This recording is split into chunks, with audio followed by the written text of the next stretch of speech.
Hi and hello guys, welcome back to my channel. So today I'm going to explain episode 16 of Hate to Love Story. But इससे पहले कि मैं explanation start करूं, make sure you guys कि आप जल्दी से मेरे चैनल को सब्सक्राइब कर दें, वीडियो को लाइक कर दें और हाँ, अपने दोस्तों के साथ शेयर करना मत भूलना. And now, without any further delay, let's start the explanation. Same night, अर्थी थानोन को कॉल करके कहता है कि पुलिस ने मुझे बताया कि ये सब डैंडिम के आदमियों ने ही किया है. कोड कहता है कि अगर डैंडिम ये सब फैक्ट्री की वजह से कर रहा है तो उसने तुम पे डायरेक्टली अटैक क्यों नहीं किया, उसने बीच में पैंग को क्यों लाया. जिस पर अर्थित कहता है कि आई थिंक डैंडिम तो इस केस में इन्वॉल्व है ही, बट ये सारी प्लानिंग उसकी नहीं बल्कि मार्क की होगी. अनोन कहता है कि अगर मार्क खुद को शूट कर सकता है तो इसका मतलब कि पैंग खतरे में है. इस पर अर्थित कहता है कि इसीलिए मैं पैंग को लेकर यहाँ आ गया हूँ. वहीं पैंग टीवी देख रही होती है तो अर्थित आकर उसके पास बैठ जाता है.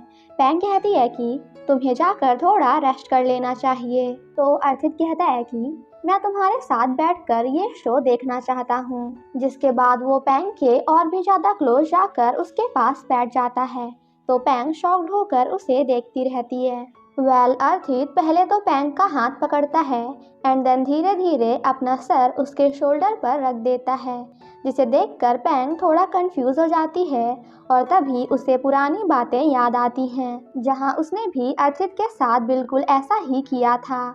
पैंग अर्थित को खुद से दूर करते हुए कहती है कि क्या तुम फिर से मेरे साथ मजाक कर रहे हो. अर्थित मना कर देता है. पैंग कहती है कि तुम मेरे साथ बिल्कुल वैसा ही कर रहे हो जैसे मैंने पहले तुम्हारे साथ किया था. जिस पर अर्थित कहता है कि मुझे फिर से फीवर हो गई है, तुम चाहे तो चेक कर लो. पैंग मना कर देती है तो अर्थित जबरदस्ती उसका हाथ पकड़कर अपनी फीवर चेक कराता है. पैंग कहती है कि तुम्हें तो बहुत तेज फीवर है. अर्थित कहता है मैं ठीक से सो नहीं पाया इसीलिए मुझे फीवर हो गई. जिसके बाद वो रेस्ट करने के लिए वहाँ से जाने लगता है बट वो बीच में ही रुक जाता है. जिसके बाद वो पैंग को देखने लगता है एंड पैंग उसे. अर्थित वापस आकर पैंग के बगल में बैठ जाता है एंड उसके पैरों पर अपना सर रखकर वहीं पे सो जाता है. ये सब देखकर पैंग शॉक्ड हो जाती है एंड अर्थित को उठने के लिए कहती है, बट अर्थित मना कर देता है और स्माइल करते हुए वहीं सो जाता है. नेक्स्ट मॉर्निंग अर्थित की मॉम डैड से पूछती है कि अर्थित किसके साथ गया है. जिस पर डैड कहते हैं कि वो अकेला ही गया है और वैसे भी अब हमारा बेटा बड़ा हो गया है तो वो अपना ध्यान खुद रख सकता है और वो जिसके साथ भी रहना चाहता है तुम उसे रहने दो. जिस पर मॉम कहती है कि आजकल अर्थित का दिमाग सही नहीं है, मुझे डर है कि कहीं वो पैंग को चूज ना कर ले. जिस पर अर्थित के डैड कहते हैं कि अगर तुम्हारे बेटे अर्थित ने सच में पैंग को चूज कर लिया तो. मॉम कहती है कि मैं पैंग को कभी भी अपनी डॉटर इन लॉ एक्सेप्ट नहीं करूँगी. कोट और थानोन रेस्टोरेंट जाते हैं तो लिंग सिर्फ और सिर्फ थानोन के लिए पानी लाती है, जिसे देखकर कोट कहता है कि मैं भी हूँ, मेरा पानी कहाँ है. लिंग कहती है कि खुद जाकर ले लो. ये सुनकर कोट कहता है कि इसीलिए मुझे उन लड़कों से जलन होती है जिनके पास गर्लफ्रेंड्स होती हैं. पता नहीं मुझे मेरी गर्लफ्रेंड कब मिलेगी. थानोन कहता है कि तुम्हारी गर्लफ्रेंड अचानक से तुम्हारे सामने आ जाएगी और तुम्हें पता भी नहीं चलेगा. कोट वहाँ से उठकर जाने लगता है बट तभी सामने से नांग आ जाती है एंड देन उन दोनों के बीच में क्या होता है ये तो आप खुद ही देख लो. ये सब देखकर नांग शॉक्ड हो जाती है और कोट रोने लगता है और कहता है कि ये तो मेरा फर्स्ट किस था. जिसे देखकर नांग कहती है कि तुम क्यों रो रहे हो, क्योंकि रोना तो मुझे चाहिए बिकॉज मेरा भी ये फर्स्ट किस था. लिंग और थानोन उन्हें देखकर हंसते हैं तो कोट रोते हुए वहाँ से चला जाता है. वहीं दूसरी तरफ अर्थित हर जगह पैंग को ढूंढ रहा होता है बट उसे पैंग कहीं भी नहीं मिलती. काफी देर तक ढूंढने के बाद एट लास्ट उसे पैंग बाहर मिलती है जो कि फोन पर किसी से बात कर रही थी. पैंग मार्क से बात कर रही होती है और उसे उसका ध्यान ना रखने के लिए सॉरी बोलती है। अर्थित दूर से सुन लेता है कि पैंग मार्क से बात कर रही है, जिसके बाद वो पैंग के पास जाकर उसका फ़ोन छीन लेता है एंड उसे पानी में फेंक देता है। पैंग कहती है कि आखिर तुमने ऐसा क्यों किया। अर्थित कहता है, क्या तुमने मार्क को बता दिया कि हम अभी कहाँ हैं। जिस पर पैंग कहती है कि उसने मुझसे पूछा तो मैंने बता दिया। ये सुनकर अर्थित को गुस्सा आ जाता है तो वो पैंग से कहता है कि आज के बाद कभी भी मेरे सामने मार्क का नाम मत लेना। पैंग कहती है कि तुमने मेरा फ़ोन पानी में क्यों फेंका। अगर फ़ोन तुमने खरीदा है तो इसका मतलब क्या ये है कि तुम कुछ भी करोगे। जिस पर अर्थित कहता है कि तुमने मेरा कॉल तो रिसीव नहीं किया बट मार्क से बातें कर रही थी, तो क्या तुम उसे मिस कर रही हो। पैंग कहती है कि मैंने मार्क को नहीं बल्कि मार्क ने मुझे कॉल किया था। जिस पर अर्थित कहता है कि झूठ बोलना बंद करो, उसको तुम्हारा नंबर कैसे मिला। पैंग कहती है कि उसने मेरा न्यू नंबर ऑंग से लिया है जो कि कल उसे मार्केट में मिली थी। ये सब सुनकर अर्थित पैंग को गलत समझने के लिए उसे सॉरी बोलता है। पैंग कहती है कि अब तुम फिर से पहले जैसे हो गए हो, यही रियल अर्थित है, कल तुम ठीक नहीं थे। पैंग वहाँ से चली जाती है तो अर्थित सैड होकर उसे देखता रहता है। पैंग जब काफ़ी सैड होकर बालकनी पे खड़ी होती है तो अर्थित भी आकर उसे दूर से देखने लगता है। पैंग जैसे ही अर्थित को वहाँ देखती है तो वो वहाँ से चली जाती है। अर्थित जब वॉशरूम में होता है तो उसे किसी का कॉल आता है, बट अभी हमें ये पता नहीं चलता कि आखिर ये कॉल किसका था। अर्थित जब वापस आता है तो पैंग उसे खाना खाने के लिए बोलती है। अर्थित टेबल पर सिर्फ एक प्लेट देखकर पैंग से पूछता है कि तुम्हारी प्लेट कहाँ है। जिस पर पैंग कहती है कि मैंने पहले ही खा लिया है। जिस पर अर्थित कहता है कि अगर तुम मुझे पसंद नहीं करती तो मेरे लिए खाना बनाने की भी कोई ज़रूरत नहीं है, और मैंने तुम्हारे साथ वो सब सिर्फ और सिर्फ इसीलिए किया था क्योंकि मुझे तुम्हारी चिंता है। पैंग कहती है कि क्या तुम्हें ऐसा लगता है कि मार्क एक बुरा आदमी है। अर्थित कहता है उसे देखकर कोई भी बता सकता है कि वो एक अच्छा इंसान नहीं है, और अगर तुम्हें मेरी बात पर भरोसा नहीं तो कोई बात नहीं, हम मिलकर मार्क के ऊपर थोड़ी और इन्वेस्टिगेशन कर लेंगे। पैंग कहती है जैसी तुम्हारी मर्जी। जिस पर अर्थित कहता है कि तो फिर तुम मुझसे गुस्सा क्यों हो रही हो। पैंग कहती है मैं तुमसे गुस्सा नहीं हूँ, बस थोड़ी सी सैड हूँ, और हाँ, मैं तुम्हारी केयर सिर्फ और सिर्फ इसीलिए कर रही थी क्योंकि तुम्हें मेरी वजह से चोट लगी है। अर्थित सैड होकर उसे देख रहा होता है। पैंग कहती है कि तुम मुझे बुरा फील कराने में सक्सेसफुल हो गए हो क्योंकि तुमने मेरी केयर करने का नाटक किया, और क्या तुम्हें ये सब करके मज़ा आता है। अर्थित पैंग का हाथ पकड़ने की कोशिश करता है बट पैंग वहाँ से चली जाती है। जिसके बाद अर्थित पैंग को कॉल करके उससे पूछता है कि पैंग का मूड ठीक करने के लिए मुझे क्या करना होगा। लिंग कहती है कि गुस्सा मत करो, उससे अच्छे से बातें करो और वो जो करना चाहती है उसे करने दो। तभी अर्थित को एक आइडिया आता है तो वो लिंग को थैंक यू बोलकर फ़ोन कट कर देता है। अंदर आकर अर्थित पैंग को सामान पैक करने के लिए कहता है। पैंग कहती है पर क्यों। जिस पर अर्थित कहता है कि अभी थोड़ी देर पहले तुम्ही ने तो मुझसे कहा कि तुम्हें घर वापस जाना है। वो दोनों जब वहाँ से जा रहे होते हैं तभी सामने अर्थित को मार्क की कार दिख जाती है, जिसे देखकर अर्थित को काफ़ी गुस्सा आता है। पैंग मार्क की कार नहीं देखती और अर्थित से पूछती है कि क्या तुम्हें दोबारा मुझ पर गुस्सा आ रहा है। अर्थित मना कर देता है और जल्दी से पैंग को कार में बिठा देता है। वहीं दूर से मार्क ये सब देख रहा होता है और खुद से कहता है कि अभी पैंग को मेरे साथ होना चाहिए, ना कि अर्थित के साथ। अर्थित जब पैंग को लेकर वहाँ से जा रहा होता है तो वो नोटिस करता है कि मार्क भी उनका पीछा कर रहा है। तभी उन दोनों के बीच में एक कार बीच में आ जाती है, जिस वजह से अर्थित आगे निकल जाता है और मार्क पीछे ही रह जाता है। पैंग अर्थित से कहती है कि तुमने तो मुझसे कहा था कि हम घर जा रहे हैं, बट हम कहाँ जा रहे हैं।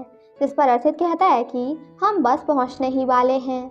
जिसे सुनकर पैंग गुस्सा हो जाती है तो अर्थित कहता है कि क्या तुम फिर से मुझसे नाराज़ हो गई। पैंग कहती है कि अब तो मुझे तुमसे गुस्सा होने का भी राइट नहीं है। वहां पहुंचकर अर्थित पैंग को कार से उतरने के लिए बोलता है, बट पैंग मना कर देती है और कहती है कि मुझे घर जाना है। अर्थित पैंग को फिर से उतरने के लिए बोलता है, तो पैंग गुस्सा होकर उतर जाती है। तभी सामने पैंग को उसकी पुरानी मेड दिखती है जिनका नाम जैम है। जैम को देखकर पैंग काफ़ी हैप्पी होती है। अर्थित भी उसे देखकर स्माइल करता है। उन दोनों को साथ में देखकर जैम पैंग से पूछती है कि तुम दोनों साथ में क्यों आए हो? क्या तुम दोनों के बीच में सब कुछ सही हो गया? पैंग मना कर देती है। अर्थित उन्हें देखकर स्माइल करता है, तो जैम उसे भी अंदर चलने के लिए कहती हैं। थोड़ी बहुत बातें करने के बाद पैंग को पता चलता है कि जैम के हस्बैंड की डेथ हो चुकी है। पैंग कहती है कि आप उससे प्रॉमिस करिए कि जब भी फ्यूचर में आपको किसी भी चीज़ की ज़रूरत होगी तो आप मुझे बताएंगी, क्योंकि मैं भी आपकी केयर एंड हेल्प करना चाहती हूँ, जैसे पहले आपने मेरी की थी। जिसके बाद वो जैम से इस बात के लिए प्रॉमिस भी करा लेती है। खाना सर्व करते टाइम जैम के बैक में पेन होने लगता है, तो पैंग आकर उसकी हेल्प करती है। जैम उसे काम करने से मना करती हैं और कहती हैं कि मैं ये खुद कर लूँगी। जिस पर पैंग कहती है कि मैं यहाँ आपसे मिलने आई हूँ, ना कि आपको परेशान करने। जिसके बाद वो सभी बाहर आकर बातें करते हैं। अर्थित भी दूर से उन्हें बातें करते हुए देख रहा होता है, पर जैसे ही पैंग उसकी तरफ देखती है तो वो अपना फेस टर्न कर लेता है। पैंग अर्थित के पास आकर उसके बगल में बैठ जाती है और अर्थित से पूछती है कि प्लीज़ क्या आज रात में यहीं रुक सकती हूँ? अर्थित हाँ कर देता है, तो पैंग खुश होकर उसे थैंक यू बोलती है। अर्थित भी स्माइल करते हुए उसे देखता रहता है। पैंग जब खाना बनाने में जैम की हेल्प करने के लिए जाती है, तो जैम उसे अर्थित के पास जाकर बैठने के लिए कहती हैं। पहले तो पैंग मना कर देती है, बट एट लास्ट उसे अर्थित के पास जाना ही पड़ता है। अर्थित के पास जाकर पैंग देखती है कि अर्थित जैम के घर की सीढ़ियों को ठीक कर रहा है। उसे काम करते हुए देखकर पैंग कहती है कि तुम्हें तो चोट लगी है। जिस पर अर्थित कहता है कि बट अब मुझे दर्द नहीं हो रहा। जिसके बाद वो फिर से काम करने लगता है। पैंग उसे थैंक यू बोलती है, जिसके बाद वो दोनों साथ में थोड़ी बहुत मस्ती करते हैं। पैंग अर्थित के बगल में जाकर बैठ जाती है, तो अर्थित कहता है कि तुम जो काम करना चाहती हो जाकर कर लो, मैं ये काम अकेले भी कर सकता हूँ। जिस पर पैंग कहती है कि तुम्हें जो भी चाहिए होगा मैं तुम्हें दे दूंगी, क्योंकि ज़्यादा हिलने से तुम्हारा शोल्डर दर्द करेगा। जिसे सुनकर अर्थित प्यारी सी स्माइल करता है। नेक्स्ट सीन में हम उन सभी को साथ में खाना खाते हुए देखते हैं। जैम अर्थित को बताती है कि आज पैंग ने स्पेशली तुम्हारे लिए खाना बनाया है, क्योंकि मुझे पता नहीं था कि तुम स्पाइसी खाना नहीं खाते हो।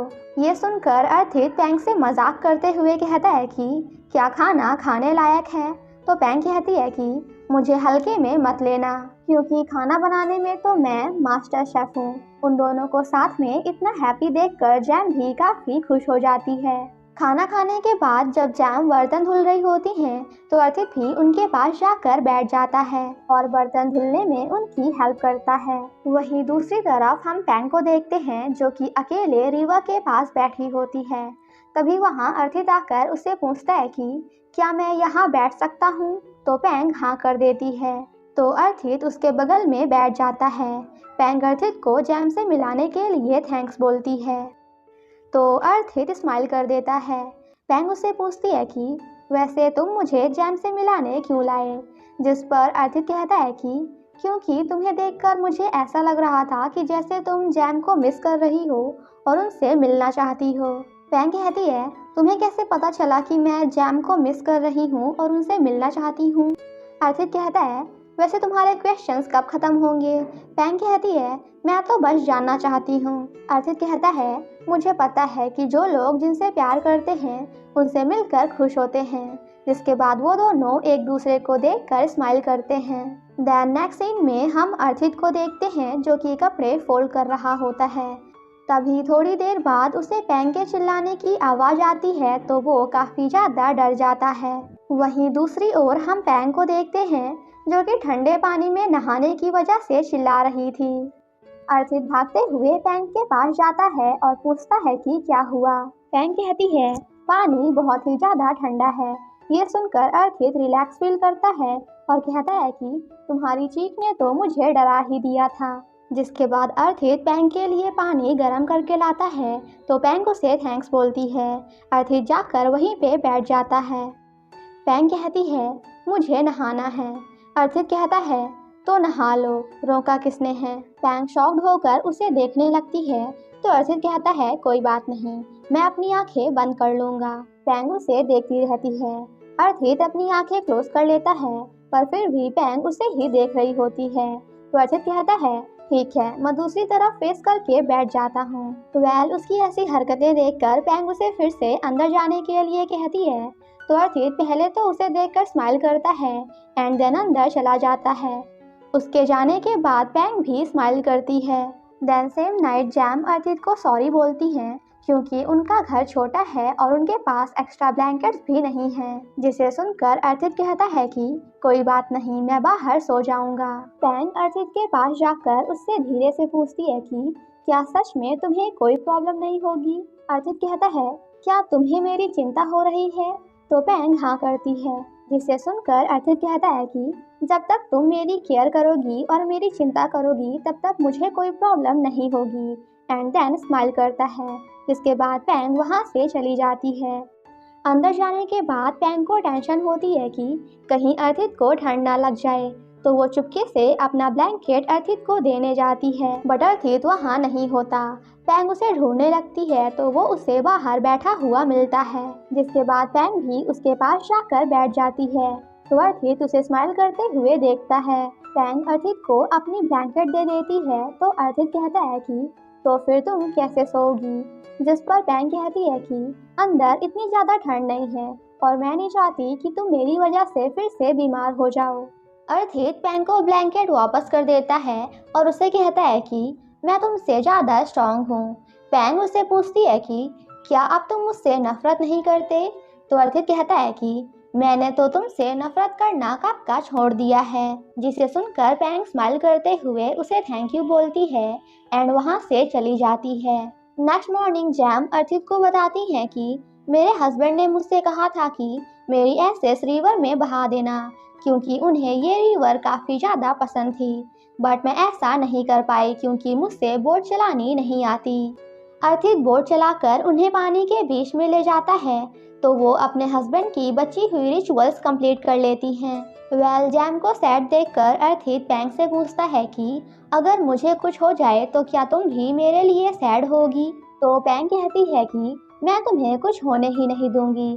जिसे सुनकर अर्थित स्माइल करता है और कहता है कि मैं यही सुनना चाहता था। जैम और पैंग जब वापस आ रहे होते हैं तो जैम कहती है कि अर्थित तुम्हें पसंद करने लगा है तो क्या तुम अभी भी उसे पसंद करती हो। पैंग कहती है कि अब मुझ में इतनी हिम्मत नहीं है कि मैं अर्थित के बारे में कुछ भी सोच सकूं। वहीं दूसरी तरफ अर्थित अपनी मॉम से बातें करता है एंड उनसे पैंग को वापस घर में रहने देने की परमिशन मांगता है बट मॉम उसे इस बात के लिए परमिशन नहीं देती।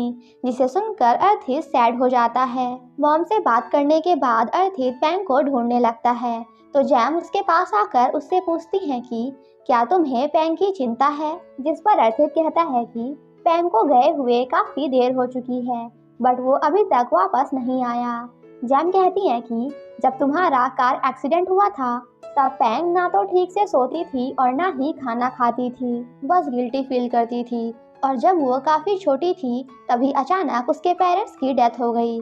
जिसे सुनकर अर्थित पैंग को स्ट्रॉन्ग बताता है। जिसे सुनकर जैम कहती है कि वो अपने आप को बचाने के लिए सभी के सामने स्ट्रॉन्ग बनकर दिखाती थी बट वो अंदर से काफ़ी ज़्यादा डरी हुई थी।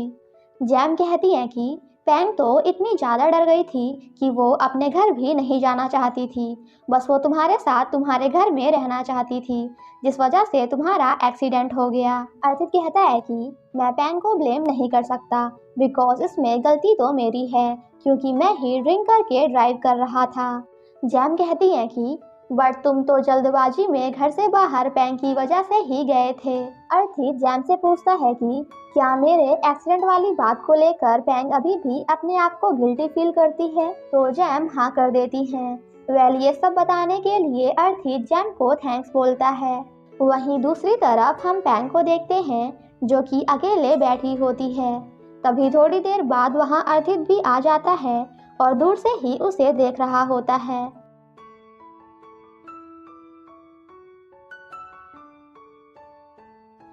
काफी देर तक उसे देखने के बाद एट लास्ट वो पैंग के पास जाकर उसके बगल में बैठ जाता है।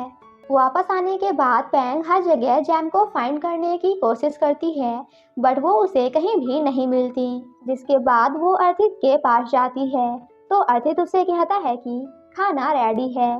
पैंग अर्थित से कुछ पूछने वाली होती है, बट अर्थित उसे कुछ भी बोलने से मना कर देता है एंड वहां से ले जाता है। वहां की डेकोरेशन देखकर पैंग उससे पूछती है कि ये सब तुमने कैसे किया, जिस पर अर्थित कहता है कि ये सब मुझे आंट जैम के घर पर मिला है। आई थिंक वो दोनों काफी स्वीट कपल थे। पैंग कहती है कि क्या मेरे लिए कुछ और भी है, आई मीन इसके अलावा क्या कोई दूसरा सरप्राइज भी है। अर्थित कहता है ये तो बस शुरुआत है, आगे आगे देखो होता है क्या। खाना खाने के बाद वो दोनों रिवर के साइड पर जाकर बैठ जाते हैं। वो दोनों आपस में बातें करते हैं। अर्थित पैंग से खुद के बारे में पूछता है और कहता है कि मैं अपने आप को तुम्हारे हिसाब से चेंज कर लूंगा। जिस पर पैंग कहती है कि पहले तुम बहुत गुस्से वाले थे बट अब नहीं हो।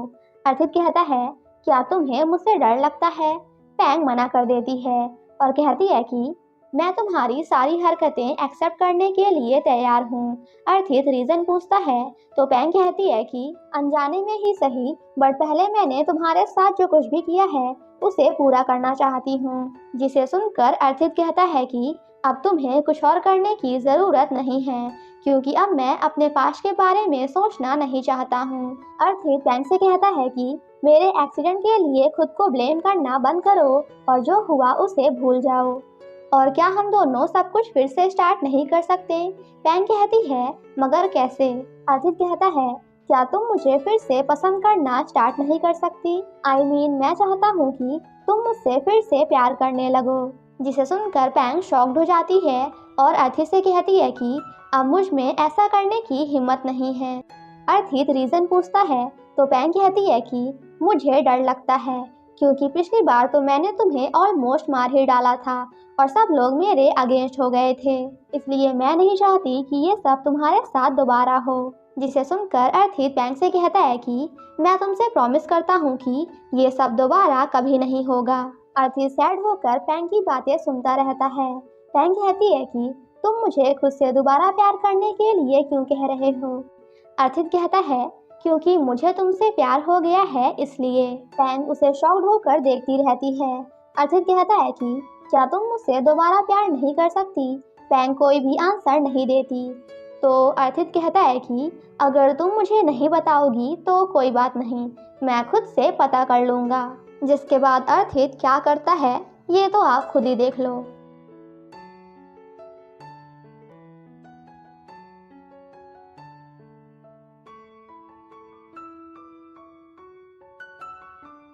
एंड देन पैंग से कहता है कि मुझे पता चल गया कि तुम भी मुझसे प्यार करती हो। पैंग कहती है मैं तुमसे प्यार नहीं करती। जिस पर अर्थित कहता है कि अगर तुम मुझसे प्यार नहीं करती तो ऐसा करने पे या तो तुम मुझे मारती या फिर पानी में धक्का दे देती।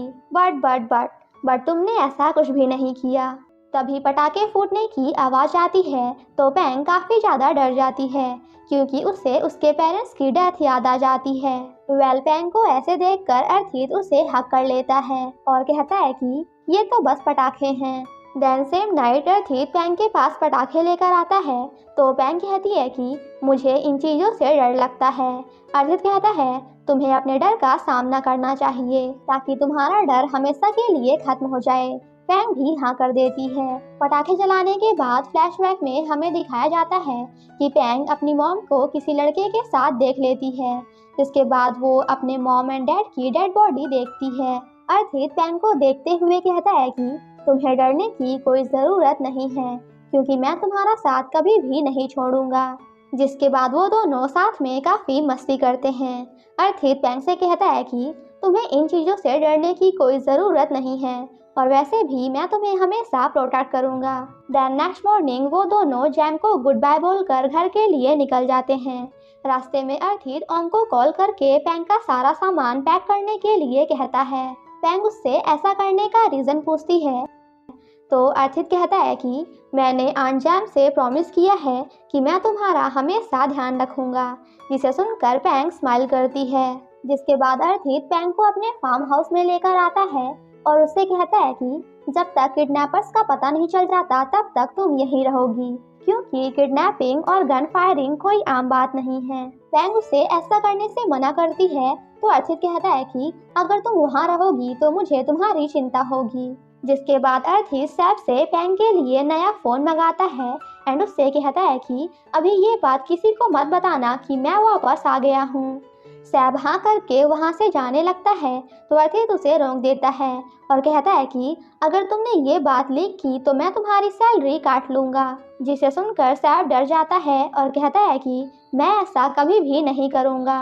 अर्थित पैंग से कहता है कि मैं अभी अपना कुछ काम करने जा रहा हूँ और रात को तुमसे मिलने आऊँगा, तब तक तुम अपना सारा सामान अनपैक कर लो और घर देख सकती हो। जिसके बाद अर्थित उसे फोरहेड में किस करके वहाँ से चला जाता है और जाते हुए भी वो बस पैंग को ही देख रहा होता है। ये सब देखकर पैंग कहती है कि हम तो बिल्कुल हस्बैंड एंड वाइफ की तरह लग रहे हैं एंड देन स्माइल करती है।